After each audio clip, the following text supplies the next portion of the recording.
Kasabay po ng pagputok ng issue po doon sa dinala sa ospital ang Pangulo at yun nga yung nabanggit na diverticulitis. Meron pang isa pong pumutok din at nag-viral na klase daw po ng sakit na unang na-report na ito daw yung naramdaman ng Pangulo. Ngunit wala naman, hindi naman ito kinonfirm mismo ng Pangulo. Ito pong arrhythmia due to chronic insomnia. Doc, para sa kalaman nating mga kababayan, ano muna itong arrhythmia? Uy, mayong adlaw sa tanan. Good day sa lahat. Sa ahang probinsya sa Bohol. Mayong adlaw ninyo tanan diha ha. Amping ta palihog sa atong mga kaperentihan, sa atong mga kaigsuonan diha. Sa Pilipinas, buong Pilipinas na. Ingat po tayo sa atong mga kaigsuunan diha, sa mga kaibigan natin dito sa YouTube, na mga subscriber natin. Marami pong salamat sa inyo at kayo po nandyan po lagi. Ingat po kayong lahat, mabisaya man kayo, matagalog man, basta ako dire gamit tag binisaya, gamit pa tag tinagalog usahay kay bisadya man ta, taga Bohol gud tagad, di ba? Proud gud ta bulanan. So mga Tagalog, napod tayo ginagmay nga Tagalog. Hindi pa nato pure Tagalog, pure Bisaya. Basta halo-halo na ta. Okay, kita na naman sa ating di ba? Sa ating title kung ano 'yun, at mayroon pa tayong pasiuna doon na mga sinasabi sa interview nito si Doc Richard Mata ba, na inexplain tong sakit ni Bongbong Marcos. Kung ano ba to? May sakit pala si Bongbong Marcos, isa pa. Itong tinatawag dito, na-interview to kasi sa dito sa SMNI na online na kasi sila ngayon eh. Kaya itong sakit niyang isang arrhythmia due to, inlista ko, arrhythmia due to chronic insomnia, yung hindi nakakatulog. At ito pala, may connection sa puso. At yung isang sakit na kung saan siya na-admit, yung diverticulosis ba yun? Tama ba yung pronounce? So, ang hirap kasi ay mayroon ding puro internal organ ang sakit ni Bongbong Marcos dito, ibig sabihin. So itong sinasabi ditong arrhythmia due to chronic insomnia, ay ito yung na naman ay may connection sa puso. So ito yung hindi nakakatulog. Kaya pala sabi ni Claire Castro, diba, na hindi natutulog ang presidente kasi panay trabaho. Ito naman isang diverticulitis. Ano ba to? Basta intindihin nyo na lang kasi hindi mahirap na mag-pronounce nito. Ito nga yung lately lang na na-admit siya tapos pinauwi. Ito yung interview nito si Doc. Tapusin nyo to para maintindihan natin. Kasi inano ko kanina to eh. Napanood ko kanina to. Kaya sabi ko, ito pala yung sakit ni Bongbong Marcos. At may isa pa na puro internal organ ang sakit niya. Ito na.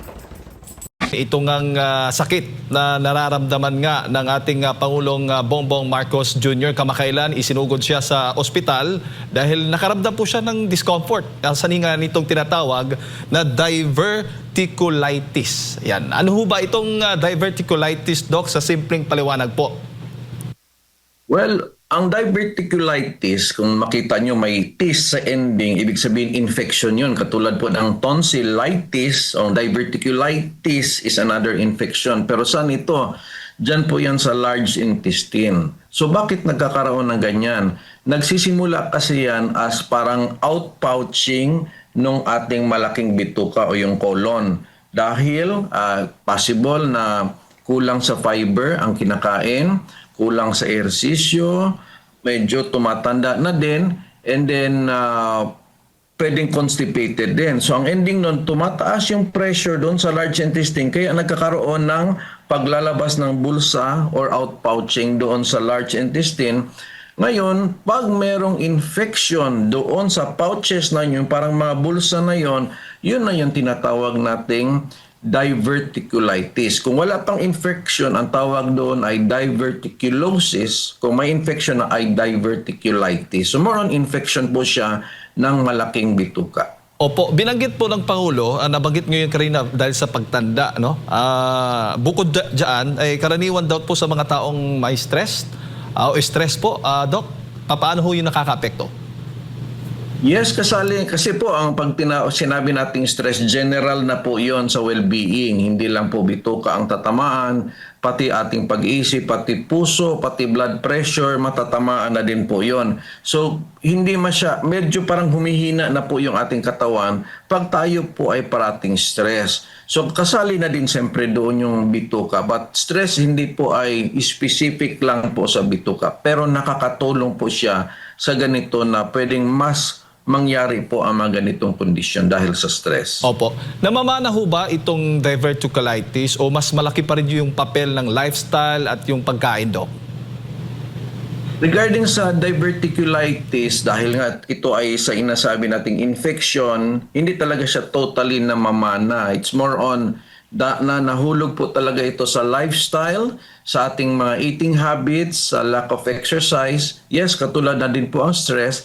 But basically, pag tumatanda po ang isang tao, mas prone po ito. So, ibig sabihin, marami pong tao ang merong diverticulosis. Kung na-infect siya, magiging diverticulitis. So, basically, nasa lifestyle po. Opo. Anong particular, Doc, na pagkain na madalas o dietary habits po, yung madalas na nagtitrigger na magkaroon po ang isang tao ng ganito pong sakit? Kabaliktaran po ng mga fiber kasi siyempre pag sinabi natin mga high fiber, gulay, prutas, yan po yung mga high fiber natin.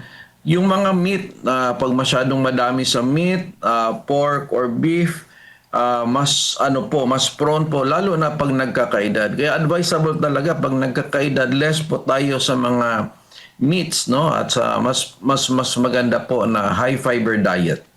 Yung mga karaniwang sintomas naman, Doc, na dapat bantayan ng publiko para nga ay masabing kapag posibleng, nagkakasakit ng tiyan ba?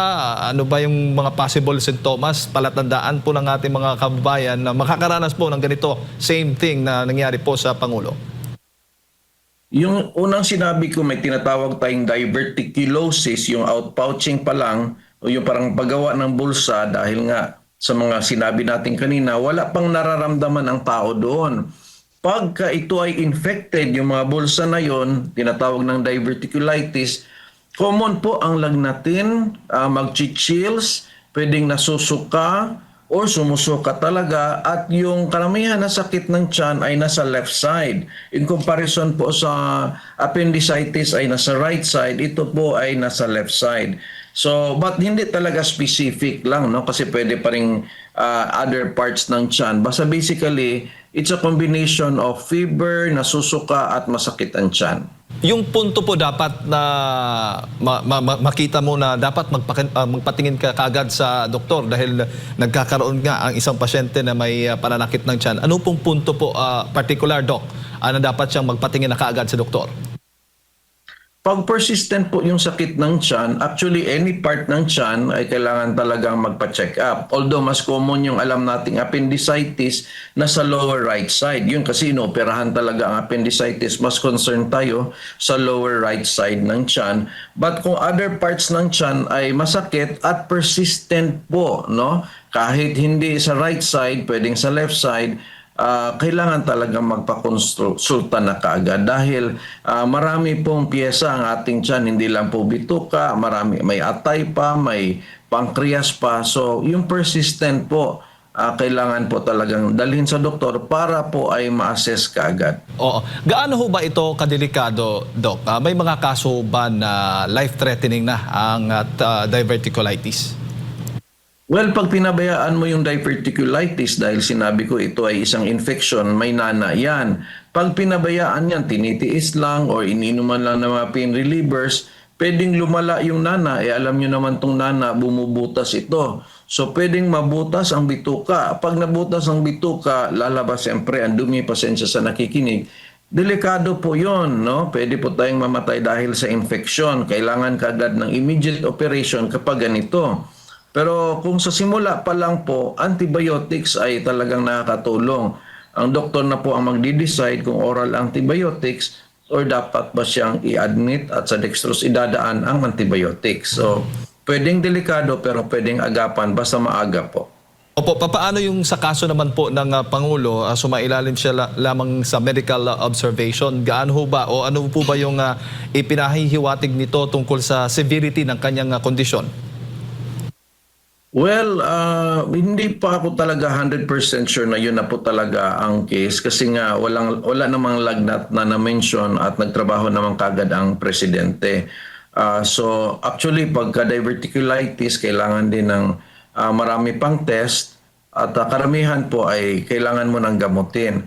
So in a sense, it could be preventive lang ng diverticulitis. Baka mild pa lang yon kasi nga nakauwi ka agad. No? Kasi basic nga, lalo na pag senior citizen at may naramdaman at inadmit sa gabi, karamihan ay hindi ka agad napapauwi dahil tinetest pa po. So in a sense po, kung diverticulitis only, mahulog pa lang siya sa mild and it could be oral medication lang po yung binigay. So kailangan ng antibiotics, parang ganun lang po at walang need na o kailangan na parang operasyon, parang ganun po, Dok. Yes po, kung simula pa lang, mild pa lang, yes, oral lang po ang binibigay. Po. Dok, bago ko lang ipasa kay partner Admar, yung mga bawal na pagkain naman o gawain na habang nagpapagaling ang isang tao tulad nito sa kaso po ng Pangulo na may diverticulitis. Well, ang hindi ko pa na-mention, kunwari, naninigarilyo, yan, mas prone po. And obesity, pagka hindi natin control yung ating timbang, pwede pong mas prone po tayo.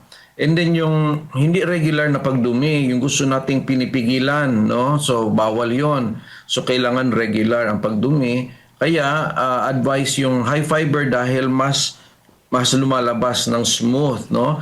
Kasali na din doon yung walking, exercise dahil mas lumalabas ng smooth yung ating dumi in comparison lang po sa sedentary lifestyle na pahiga-higa pa upo-upo whole day, hindi po healthy sa katawan yon. And then, balik tayo doon sa diet na avoid tayo ng too much meat. No? Hindi po advisable na too much meat. Pwedeng may meat pero wag po too much. And i-balance po natin sa fruits and vegetables.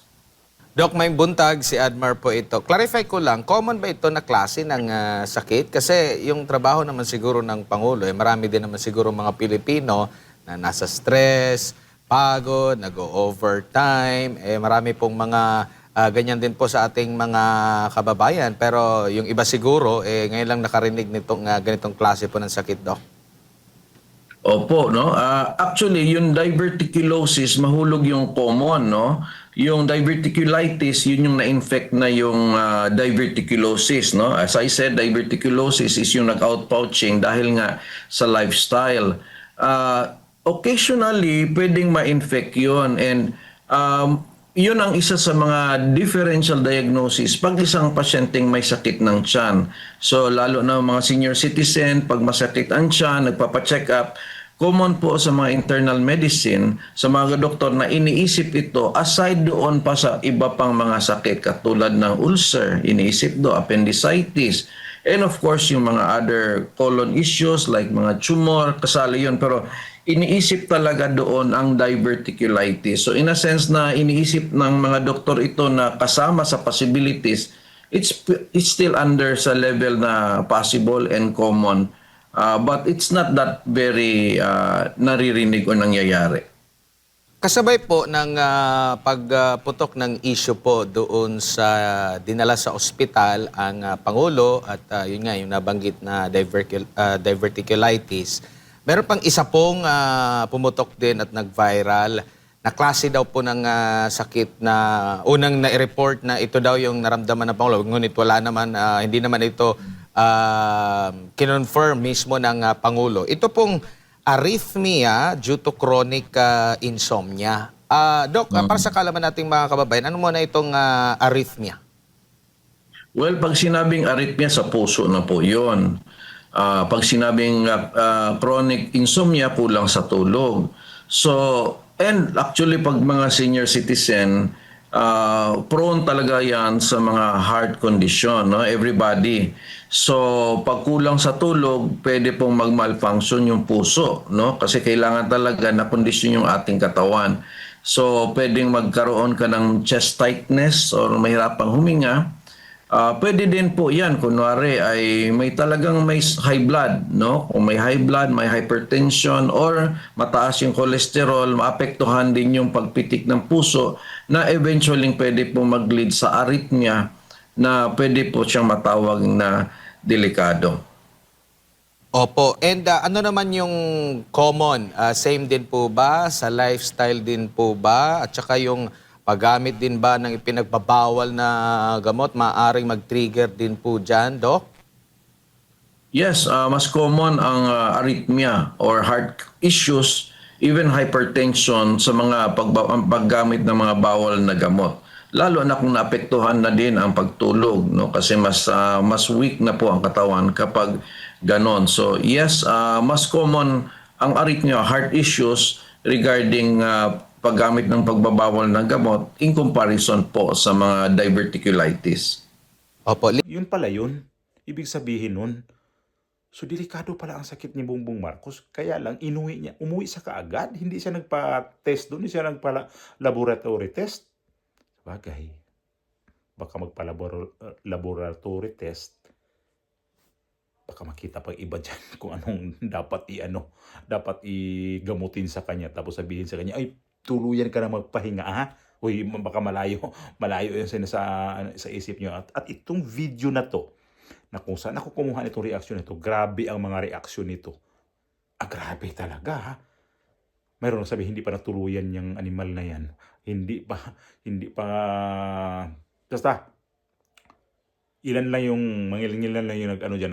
nagdasal na sana gumaling daw. Pero karamihan dyan, iba yung dasal. Matuluyan na dapat talaga. Kaya nang sinabi ko nung nakaraan, kaya ito ngayon yung sakit ni Bongbong Marcos pala. Hindi siya di ba, sabi nga ni Doc Mata, baka kaumpisa pa lang kaya hindi siya nilaboratory. Dapat nilab test pala yun para makita talaga kung ano pang ibang sakit. Kaya umuwi agad eh. Sus, takot na takot siya talaga ma-lab test yan. No? Baka mamaya mayroong makita pang ibang mga problema sa kanyang internal organ. Tapos sabihin, ay, delikado ka na, stage 4 na to. Kailangan mo na magpaano ka na. Sus, siguro yan natatakot siya. Ay, naku, bigla ma-presidente ang vice-presidente ko. Tapos, naku, paano na lang ito? Hindi na ako makabalik sa pwesto ko dito. Ako pag gawing caretaker ang vice president ko. Nakaw! Problema. Tapos dito nga ako natawa dito sa itong nagkasakit na nga itong presidente. Dapat iidasal na natin to. Kaya lang, ang mga tao, tuwang-tuwa talaga. Gaya namatay si Romeo Acop. Ay, grabe talaga. Puryagaba talaga. Ang pagkamatay ni Acop talaga. Wala talagang nalungkot doon. Tuwang-tuwa tuloy. Yun ang namatay na maraming natutuwa. Ang tindi. Baliktad, no? Kasi kapag namatay kasi, matutuwa. Ay, malulungkot ka. Pero si Acop, ang daming natutuwa. At ito si Bongbong Marcos, nagkasakit, ang daming natutuwa. Ganyan ang taong maraming atraso sa taong bayan. Ito yung sinasabi ko na atraso sa taong bayan. Kaya ang daming natutuwa. Kaya siya pala na-admit na isang gabi lang dahil dito sa kanyang sakit. Kaya pinauwi, dapat nga daw na itinest niya muna. Sino kaya nagpayo nito? Uwi ka na, huwag ka na nang pahiga-higa dyan kasi. Tapos sabi pa ni Claire Castro, overwork daw. Paano overwork? Diyos mio. Paano mag-overwork ang presidente? Hindi ka naman pwedeng sabi, bakit nag-uopisina ka ba talaga na kagaya ng mga manager? Presidente kayo, sige, dyan kayo. Gawin nyo to, gawin mo to, gawin nyo. Ganyan lang mga presidente eh. Ano natin dito? Ganyan mag-presidente, hindi yung overwork ka. Sus. Si Pangulong Duterte, meron naman din yung dati na hinahanap sa mga tao kung saan nagpunta na. Nagpapahinga. Pero hindi kagaya ngayon na ito si Pangulong Duterte noon, parang hindi ko na-admit yun Kung nagpa-doktor, naalala niyo ba? Pero ito si Bongbong Marcos, first time to na nagpa-admit ng isang gabi lang. Pero hindi dumaan sa proseso talaga. At saka yung bulletin dapat dito sa Malacanang, sasabihin nila kung ano talaga. Pero, parang may nililihim pa sila dito. Ito yung isang sakit ni Bongbong Marcos. Dalawa nga, puro internal organ. Kaya ikaw din, Bongbong, nako, pag itago-tago mo yung sakit na yan, ito na nga, di na nga nagkadimaon ng Pilipinas, tapos di ka pa nagkadimaon ng kalusugan mo. Ako, di ko magsabi na ingatan mo kalusugan mo. Huy, ipahamak mo na sarili mo. Kasi, pahamak ka rin talaga sa mga Pilipino eh. Di ba? Kaya, anong gagawin natin dito ngayon? May mga tao dyan sa video na yan ng SMNI kung saan in-interview yan si Doc Mata. Grabe ang komento niyan, ha. Ang dami nag-comment yan na hindi talaga sila. Ayaw nila mabuhay pa si Bongbong Marcos. Grabe ang mga netizen na to. Pambira naman kayo. Hay! Sabi nga niya, masama naman. Ang iba dyan, ang sama naman ng mga dalangin ninyo. Yun para sa bandang baba, ganun din pala siya. Sa mga, sana matigok ka na, sana matapos ka na, sana may mga ganun-ganun, sana, puro sana. Hindi talaga sinabi na sana gumaling ka na para makabalik ka sa trabaho. Hindi. Sana, iba na talaga yung mga pinagdadasal sa mga tao ngayon. Dahil dito siguro sa mga pinagagawa ni Bongbong Marcos. Abangan!